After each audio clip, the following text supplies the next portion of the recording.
সুপ্রিয় দর্শক, ওই যে আলোকে দেখা যাচ্ছে, আলোক। আসসালামু আলাইকুম। ওয়ালাইকুম আসসালাম। আপু কেমন আছেন? জি আলহামদুলিল্লাহ ভালো। আপু মাটি নিয়ে কোথায় যাচ্ছেন? এই যে গাছে দিব। গাছের গোড়ায় দেবেন? হ্যাঁ। কিসের গাছ আপু? এই যে লাউ গাছ। কাদের গাছ এগুলা? আপু আপনি তো আমাদের অফিসে গিয়েছিলেন বিয়ের জন্য, তো কি অবস্থা? কি করব, কোনো ভাই তো বিয়ে শাদী মানে আমার দায়িত্ব নিতেছে না, কি করব বলেন। এই যে আশেপাশে দেখছি মুরগি ঘোরাফেরা করছে, এগুলা কাদের? তাহলে আমাদের, আমি আবার খুবই সংসারী। তো কেমন মনের মানুষ চান আপু?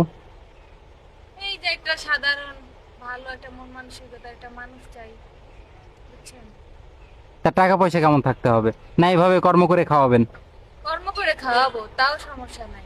তারপর একজন স্বামী চান? হ্যাঁ, আপনার সাথে যোগাযোগ করবে কিভাবে? আপনাদের মাধ্যমে। সুপ্রিয় দর্শক, এই মুহূর্তে স্ক্রিনে একটি নাম্বার দেখা যাচ্ছে, নাম্বার ইমো হোয়াটসঅ্যাপ দুটোই আছে। আপনারা কেউ যদি আলোর দায়িত্ব নিতে চান, আলোর সাথে কথা বলতে চান, আলোর একটা ছবি স্ক্রিনশট মেরে ইমো বা হোয়াটসঅ্যাপে পাঠিয়ে দিবেন, সাথে ভয়েস করে জানিয়ে দিবেন আপনি কোথা থেকে বলছেন, আমরা যোগাযোগ করিয়ে দেব। চলো, আপনি ভালো থাকেন, আমরা চেষ্টা করব আপনার জন্য একটা সুন্দর মনের মানুষ জুগিয়ে দেওয়ার বা যোগাযোগ করিয়ে দেওয়ার। ভালো থাকবেন, হ্যাঁ? কথা ঠিক কও। আছে। আচ্ছা, সালাম।